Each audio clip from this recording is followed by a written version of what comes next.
हम देखेंगे कि इस छोटे से सिलेंडर के अंदर भौतिक विज्ञान और इंजीनियरिंग का कैसा अद्भुत तालमेल छिपा है। आप जरा सोचिए, जब वो तकनीशियन उस भारी सिलेंडर को लेकर आग की तरफ दौड़ रहा होता है तो उसे पता होता है कि उसके हाथों में महज लोहे का एक खाली खोल नहीं है। इस शांत और मजबूत लाल आवरण के पीछे एक स्लीपिंग जायंट यानी एक सोई हुई ताकत मौजूद है। इसे जगाने के लिए बस एक छोटे से ट्रिगर की जरूरत है। इसके अंदर हाई प्रेशर गैस और तरल पदार्थ का एक ऐसा संतुलित माहौल तैयार किया गया है जो बाहर निकलने के लिए बिल्कुल बेताब है। तो चलिए इस लाल सिलेंडर के बाहरी रूप से थोड़ा आगे बढ़ते हैं और ये समझने की कोशिश करते हैं कि इसके अंदर के वो कौन से मैकेनिज्म हैं जो इसे एक जीवन रक्षक उपकरण में बदल देते हैं। भाग 1, बाहरी ढांचा। चलिए सबसे पहले इसके उन हिस्सों को देखते हैं जो हमें बाहर से नजर आते हैं। आग के करीब पहुंचते ही तकनीशियन के दिमाग में फायर सेफ्टी का एक बहुत ही फेमस और यूनिवर्सल नियम घूमने लगता है, पास रूल। इस बाहरी ढांचे का डिजाइन ही इस पास नियम को लागू करने के लिए बनाया गया है। इसमें सबसे पहले आता है हैंडल और उसमें लगी एक सेफ्टी पिन। हमारे घरों या ऑफिस में ये पिन बहुत जरूरी है ताकि गलती से कोई हैंडल न दबा दे। तकनीशियन सबसे पहले इस पिन को खींचता है, जिसे अंग्रेजी में पुल कहते हैं। यही पास का पी है। इसके बाद नजर जाती है प्रेशर मीटर पर, जो ये कंफर्म करता है कि सिलेंडर इस्तेमाल के लिए पूरी तरह तैयार है। और फिर आती है डिस्चार्ज ट्यूब और स्प्रे नोजल, जिसे तकनीशियन आग की जड़ की तरफ साधता है। इसे एम कहते हैं, यानी पास का ए। ये सभी बाहरी हिस्से असल में अंदर की ताकत को कंट्रोल करने का एक इंटरफेस मात्र हैं। भाग 2, अंदरूनी विज्ञान। अब इस लाल आवरण को हटाकर अंदर का नजारा देखते हैं। सिलेंडर के बिल्कुल बीचों बीच एक बहुत ही जरूरी हिस्सा होता है जिसे साइफन ट्यूब कहते हैं। ये एक सीधा पाइप है जो ऊपर से शुरू होकर बिल्कुल तली तक जाता है। इसका काम करने का तरीका एकदम वैसा ही है जैसे आप किसी जूस के डब्बे में स्ट्रॉ डालकर पीते हैं। ये ट्यूब इतनी गहराई तक इसलिए जाती है ताकि जब अंदर भयानक दबाव बने तो गैस के बजाय नीचे मौजूद लिक्विड सबसे पहले बाहर की तरफ धकेला जाए। अगर ये ट्यूब ना हो तो सिर्फ गैस फुस से बाहर निकल जाएगी और आग बुझाने वाला सारा पानी अंदर ही फंसा रह जाएगा। तो ये साइफन ट्यूब असल में उस पानी के बाहर निकलने का इकलौता हाईवे है।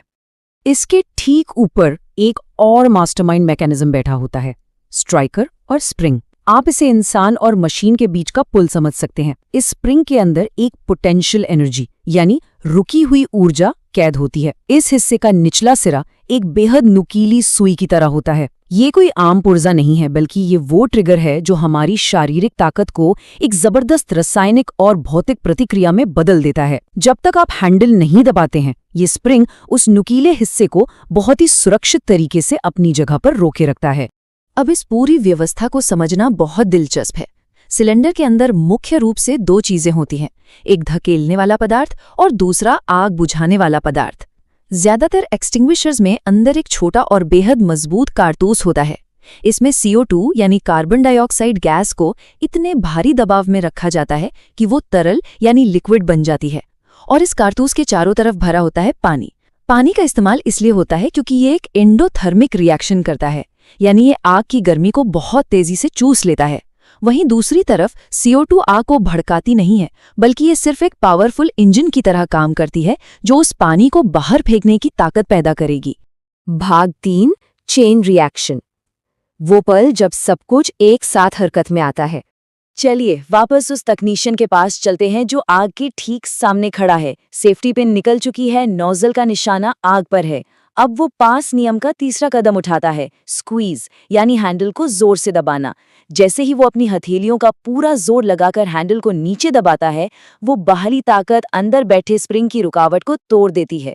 हैंडल का ये दबाव उस नुकीले स्ट्राइकर को बहुत तेज गति से नीचे की ओर धकेलता है। बस यही वो पल है जब एक शांत पड़ा हुआ सिलेंडर अचानक से पूरी तरह एक्टिवेट हो जाता है।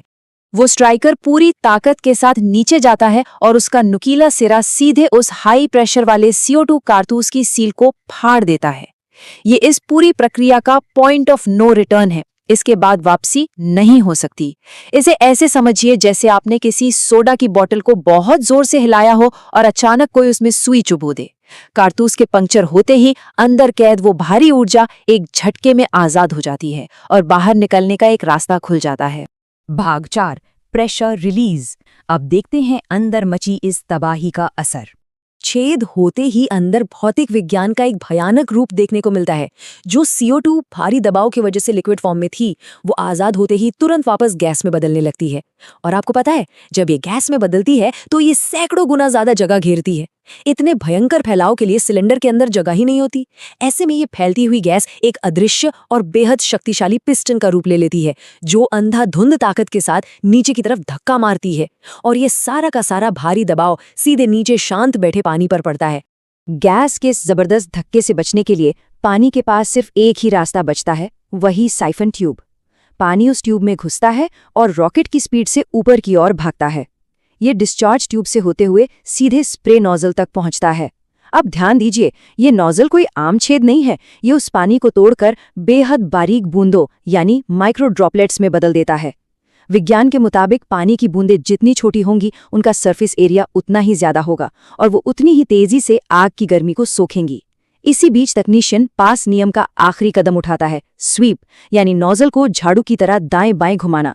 ये बारीक फुहारा आग का तापमान एकदम गिरा देता है, ऑक्सीजन की सप्लाई काट देता है और आग आखिरकार बुझ जाती है।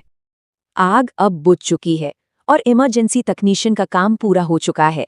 लेकिन ये पूरा प्रोसेस हमें घर और ऑफिस की सेफ्टी के लिए एक बहुत बड़ा सबक दे जाता है। ये बेहतरीन चेन रिएक्शन और इंजीनियरिंग तभी काम करेगी जब आपका एक्सटिंग्विशर सही हालत में हो। इसीलिए इसके प्रेशर मीटर की रेगुलर जांच करवाना बहुत जरूरी है। अगर गैस लीक हो गई और दबाव ही नहीं बचा, तो मुसीबत के वक्त ये साइफन ट्यूब और नोजल किसी काम नहीं आएंगे। मुझे यकीन है कि इस पूरी प्रक्रिया को समझने के बाद अगली बार जब आप दीवार पर टंगे इस लाल डिब्बे को देखेंगे, तो आप इसे बस एक डिब्बा नहीं, बल्कि भौतिक विज्ञान का एक अलर्ट और बेहतरीन सिपाही मानेंगे। इस एक्सप्लेनर में हमारे साथ जुड़ने के लिए बहुत बहुत धन्यवाद। सेफ्टी रूल्स को फॉलो करते रहें और सुरक्षित रहें।